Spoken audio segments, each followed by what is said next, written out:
Hi, my name is Steve James, and welcome back to this audio class on how to read the Bible for understanding and power.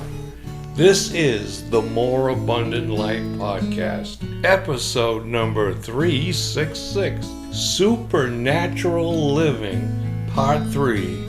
We're going to continue to go through the Old Testament books, looking especially at the supernatural miracle working believers as we do an audio outline through the Old Testament. We're going to take a close look at 1st and 2nd Samuel, 1st and 2nd Kings, and 1st and 2nd Chronicles.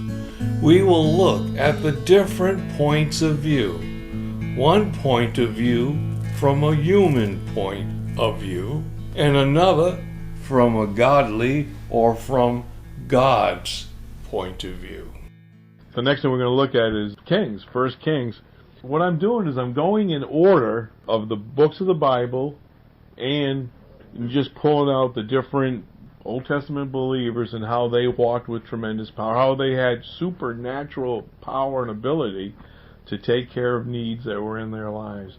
And also to give you a scope of things that you could read in your private prayer time, your private reading of God's Word. But in 1 Kings, Solomon becomes the third king of Israel, and guess this is always kind of interesting to me, but he was the son of David, obviously, from Bathsheba, their second son. Let's go to 1 Kings chapter 3. Go Samuel, 1st and 2nd, then Kings chapter 3. And this is a record of Solomon, King Solomon. And we're going to start in verse 7. 1 Kings 3:7, it says, "Now the Lord my God, thou hast made thy servant king instead of David my father, and I am but little child." He says, I'm just a little child. How could I be king? I know not how to go out or in. And thy servant is in the midst of thy people, which thou hast chosen, a great people that cannot be numbered nor counted for multitude. Give therefore thy servant an understanding heart to judge thy people, that I may discern between good and bad. For who is able to judge this thy so great a people? You see, what he's asking for is an understanding heart here, so I can understand to judge the people. He says, I'm little. That's how Solomon felt at this time. I'm little. Verse 10, "And the speech pleased the Lord, that Solomon had asked this thing. And God said unto him, Because thou hast asked this thing, and hast not asked for thyself long life, neither hast thou asked for riches for thyself, nor hath asked the life of thine enemy, but hast asked for it for thyself, understanding, discern judgment. Behold, I have done according to thy words." God gave him an understanding heart. "Lo, I have given thee a wise and an understanding heart, so that there is none like thee but before thee, neither after thee shall any arise like unto thee. And I have also given thee that which thou hast not asked, both riches and honor, so that there shall not be any among the kings like unto thee all thy days. And if thou wilt walk in my ways, and keep my statutes and my commandments, as thy father David did walk, then I will lengthen thy days." Pretty neat. See, and when Solomon became the third king, he asked for an understanding heart so that he could take care of his people. And God liked that. He said, well, that's cool. I'm glad. I'm going to give you this understanding heart. I'm also going to give you what you didn't ask for, and that's riches and honor. And Solomon became the richest man on the earth. People would go for miles around. Kings and queens from other countries would come to see how he did his kingdom, and they were just blown away. And it's all because he walked with God. and kept God in his front. We can learn from this as we understand that we have Holy Spirit within us. We can ask for understanding. We can ask for wisdom. When certain situations come up in our life that we need help with this, we can ask for that. If we need better grade, if we need to know things in business, in marriage, in many aspects of life, we can ask for understanding, for wisdom in this. How do I get by in these things? Well, God can give this to us. He gave it to Solomon, right? And Solomon had Holy Spirit upon him with a condition. As long as he did what God asked him to do, he could keep it, right? He gave it to us without any condition. We've got it. All we've got to do is utilize what God has made available for us. And as you continue reading, and you read in 1 Kings and in 2 Kings, you can read about other kings, and some of them did well and others did evil in the sight of God. You can also read about the prophets of Elijah and Elisha and the school of prophets. They are written in the books of 1 and 2 Kings. I want to point out something else too. In the books of Samuel and the books of the Kings, they are written from a human point of view, man's point of view. And the books of 1 and 2 Chronicles, which follow Kings, are written from God's point of view, from the vantage point of spiritual power. And I want to point this out to you by going to 1 Samuel chapter 31. Go to 1 Samuel 31 and in verse 1. It says, Now the Philistines fought against Israel, and the men of Israel fled from before the Philistines, and fell down slain in Mount Gilboa. And the Philistines followed hard upon Saul and upon his sons. And the Philistines slew Jonathan and Abinadab and Malchishua, Saul's sons, and the battle went sore against Saul, and the archers hit him, and he was sore wounded of the archers. And then said Saul to his armor-bearer, Draw thy sword and thrust me through therewith, lest these uncircumcised come and thrust me through and abuse me. But his armor-bearer would not, for he was sore afraid. Therefore Saul took a sword and fell upon it. And when his armor-bearer saw that Saul was dead, he fell likewise upon his sword, and died with him. So Saul died, and his 3 sons, and his armor-bearer, and all his men that same day together.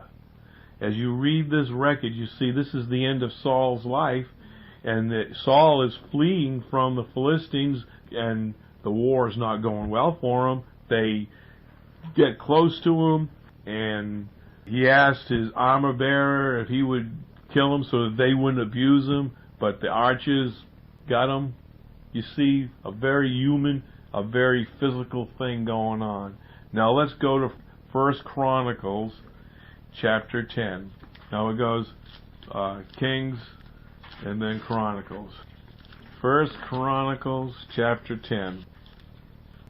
And in verse 13, it says, So Saul died for his transgressions which he committed against the Lord, even against the word of the Lord, which he kept not, and also for asking counsel of one that had a familiar spirit to require of it, and required not of the Lord. Therefore he slew him, and turned the kingdom unto David the son of Jesse. In reading it in the book of Chronicles, we get a very different point of view. We get the spiritual point of view, the point of view of spiritual power. See what happened when you read Kings, you see the actual war, the swords being whirled and the arrows being thrown. But in Chronicles, we see it from God's point of view. He says Saul died for his transgressions that he committed against the Lord. That's why he died. He wasn't trusting in God anymore. And against the word of the Lord, which he kept not. He didn't want to bother with God no more. and also for asking the counsel of one that had a familiar spirit. A familiar spirit is a devil spirit. Familiar spirit is they call it familiar because it's familiar with your life. It's one of those ones you can see at a seance. It's one of those ones that will, it will tell you, oh yeah, I remember, and they'll remember something that happened to you and tell you about it. Familiar. In Saul's case, Saul wanted them to bring up the dead Samuel. So this familiar spirit brought him up. You can't bring up anyone who's dead. So they brought him, the spirit said, oh, I'm Samuel, and this is how I look. He was familiar with it. So Saul thought he was talking to Samuel. He was talking to a familiar spirit. And, verse 14, and not to the Lord. He didn't require of the Lord. If you want answers to prayer, you got to go to God. You can't go to a devil spirit. They'll never help you, no matter how familiar they are with your situation. And so, what the point I'm showing you here is, it's from a different point of view. When you read the books of Samuel and Kings, they are written from a human point of view, for what you actually see going on. When you read the books of 1st and 2nd Chronicles, they are written from God's point of view, and from the vantage point of spiritual power. See, a familiar spirit is spiritual power. It's just not as good as Holy Spirit power. And by the way, we got the Holy Spirit power. Good stuff. The next book in the Bible is the book of Ezra. And Ezra is a prophet in the first year of Cyprus King of Persia. And the Israel people returned from Babylon to rebuild the temple. And that's what the records are in Ezra. And they're tremendous records as they rebuilt the temple. The book of Nehemiah is the book that talks about the return to build the walls of Jerusalem. And I would like to look at Nehemiah. So if you were in Chronicles, and it's Ezra and Nehemiah, chapter 8. And this is a tremendous book and a tremendous record of these men who came from the captivity of Babylon back to Jerusalem to rebuild the wall. They rebuilt that wall in 50 days with lots of people telling them they couldn't do it, with lots of negative circumstances. But they put their trust in God, and they rebuilt the wall in 50 days. And in Nehemiah chapter 8 and in verse 5 is where I want to go. And Ezra opened the book in the sight of all the people, for he was above all the people. And when he opened it, all the people stood up. And see, what you got going on here is they went back to Jerusalem, and as they were going through the rubble, they found the Word of God. It was buried. It was lost all those years that they were in captivity in Babylon. And so they found the book, and Ezra the prophet stood up to read it.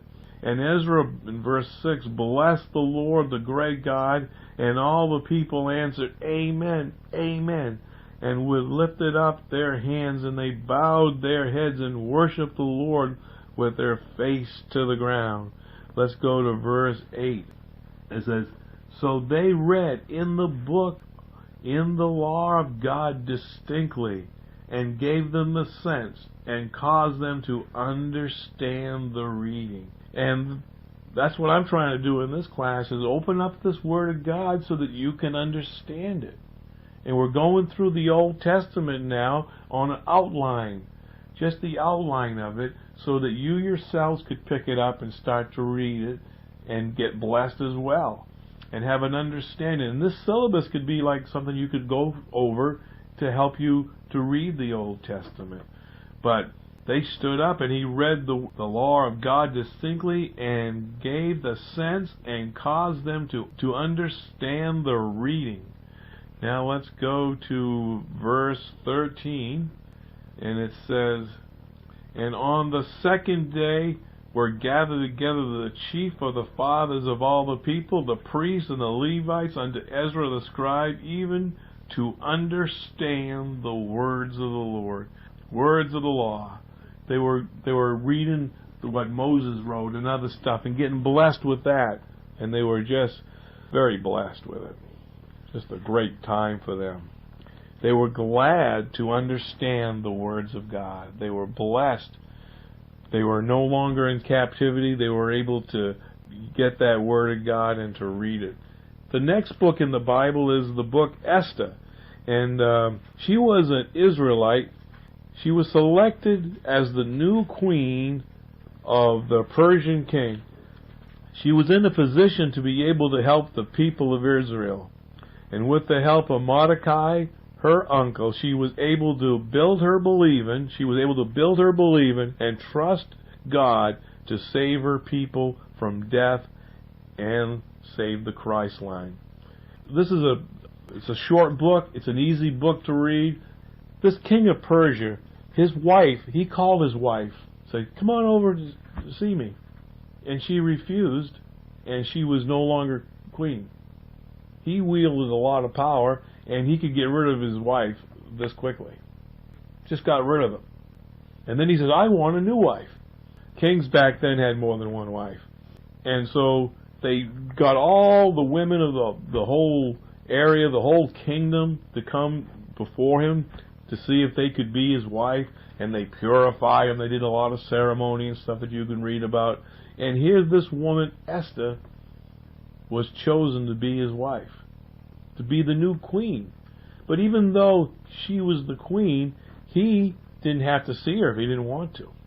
As a matter of fact, for the queen to see the king, he had to go, "I want to see the queen." And if he didn't do that, or if anybody came to see the king, and he didn't ask them to, they could be put to death, killed on the spot. Unless, listen to this, unless he held out the golden sepulchre, and then she could come over and touch it, and then he would have audience with her. There was another guy named Hanan who got into it with the king and said, "Listen, we got to make a law that kills all the Israelites." So they made a law that they were going to kill all the Israelites. Every one of them, all dead. He thought it was a good law, so he said, "Yeah, let's do that." Then Mordecai goes, "Hey, you got to get in there and talk to the king." So she went in and talked to the king. And as she talked to the king, she got the king to change the law. And she saved all of the Israelites, all her people, and she saved the Christ line. But the thing is, her uncle said, "You got to go in and see the king." And she says, "I can't go in and see the king. He hasn't asked for me. And if I go in, you know what he's going to do? He could kill me." And he says, "Hey, how do you know that this isn't the reason you're there, to save your people? How do you know that God hasn't put you in that position just for this reason?" And she says, "Okay, I'll go in. You and all your people pray and fast for 3 days. I'll do the same with mine, then I'll go in."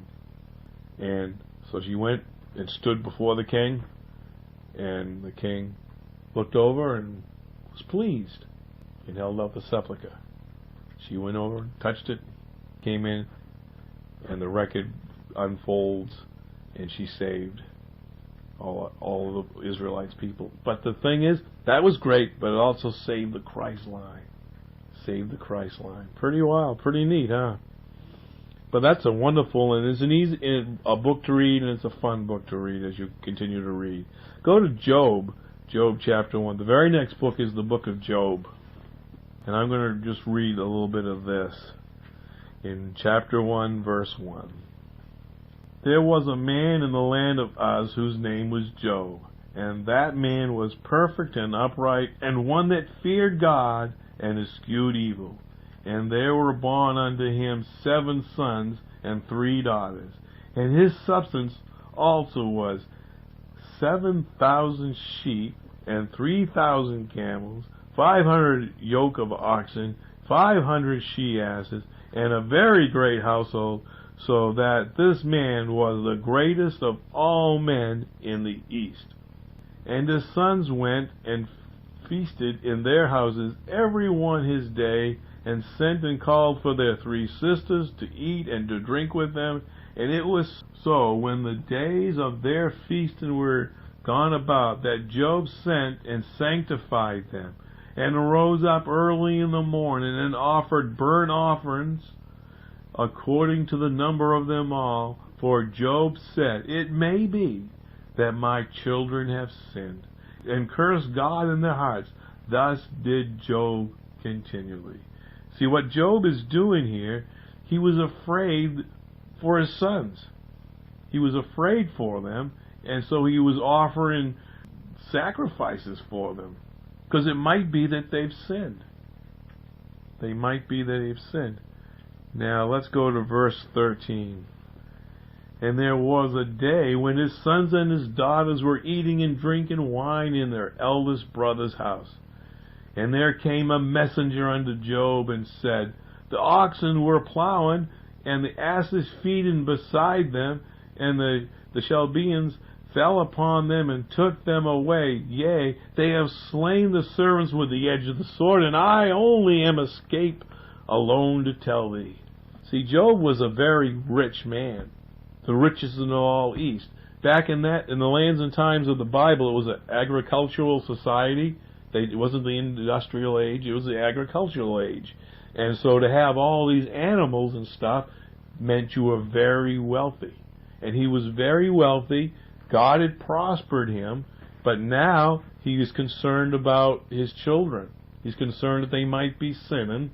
And this day, Chaldeans fell upon them, and he is only alone to escape. And while he was yet speaking, there came also another and said, The fire of God is fallen from heaven, and has burnt up the sheep and the servants, and has consumed them. And I only am escape alone to tell thee.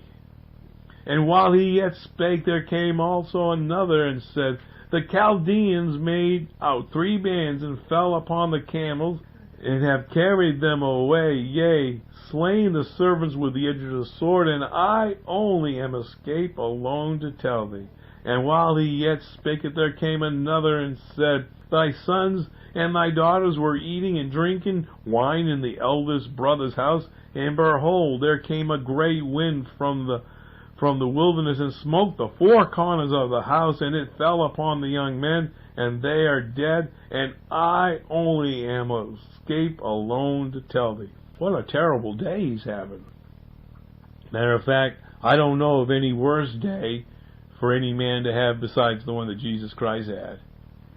He's losing everything in one swoop. One swoop. Let's read a little bit more. And Joseph arose, and he rent his mantle, and shaved his head, and fell down upon the ground and worshipped, and said, Naked I came out of my mother's womb, and naked shall I return hither. And the Lord giveth, and the Lord taketh away. Blessed be the name of the Lord. In all this Job sinned not, nor charged God foolishly. He just saw what happened. Look at chapter 3, verse 25. This is Job's words talking about what happened.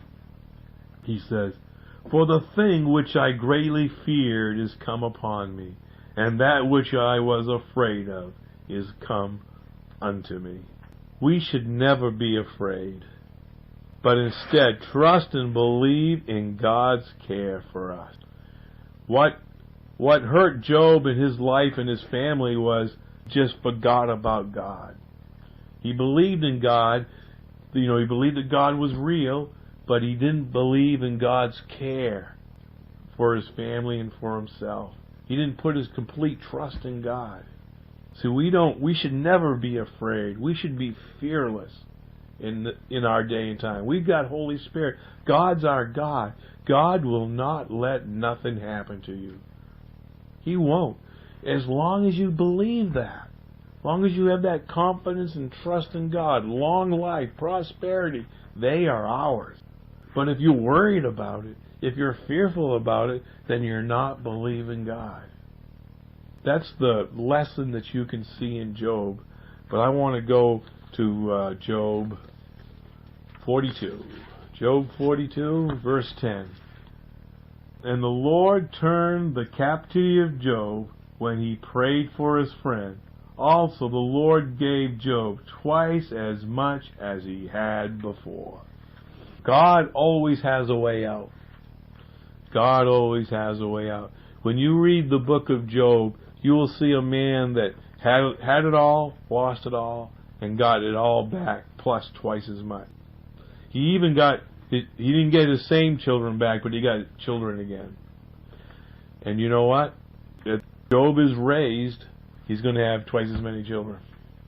So he got twice as much back. And you know what it says here? It says, when he prayed for his friends. When he stopped looking at himself and prayed for his friends. Here's another book that I exhort you to read to gain the knowledge that you can get from God's Word, from these wonderful records in God's Word. But you guys are probably right there at Psalms now, right? Psalms are lyrics of songs that David wrote and others, but mostly by David. And these songs have a lot of feeling and emotion of heartfelt love for God and for God's Word. And as you read them, they're God's words, but you can see the heartfelt feeling and emotion and love that David and others had for God. But I just like to read a couple sections in Psalms just to give you a feel of the Psalms.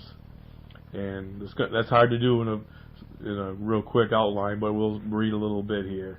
Psalms 1:1. Blessed is the man that walketh not, don't forget that word, not in the counsel of the ungodly, nor standeth in the way of sinners, nor sitteth in the seat of the scornful.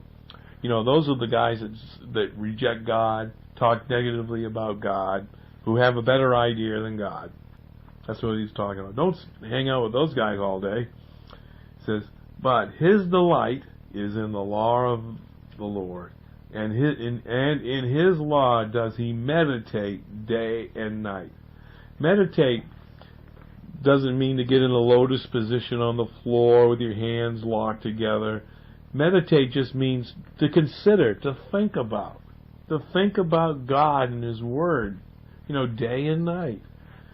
And he shall be like a tree that is planted by the rivers of water, and shall bring forth fruit in his season. His leaves also shall not wither, and whatsoever he doth shall what? Prosper. As you think about the things of God, you're going to prosper. It's going to be a great day as you continue to prosper with God. Just wonderful. Okay, let's go to Psalms 103. And we'll start in verse 1. Bless the Lord, O my soul, and all that is within me, bless His holy name. Bless the Lord, O my soul, and forget not all His benefits, who forgiveth all thy iniquities, who healeth all thy diseases, who redeemeth thy life from destruction, who crowneth thee with loving kindness and tender mercies. Isn't that just wonderful words to read? Who satisfies thy mouth with good things, so that thy youth is renewed like the eagles.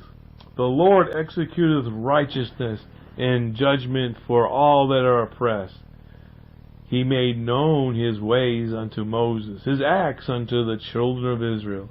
The Lord is merciful, gracious, slow to anger, plenteous in mercy. He will not always chide, neither will He keep His anger forever. He has not dealt with us after our sins, nor rewarded us according to our iniquities. For as the heaven is high above the earth, so great is His mercy towards them that fear, or respect, or love Him. As far as the east is from the west, so far as He removed our transgressions from us. Like as a father pitieth, or love is a better translation, loveth his children, so the Lord loveth them that fear or respect Him. And that's the type of things that you can read in Psalms.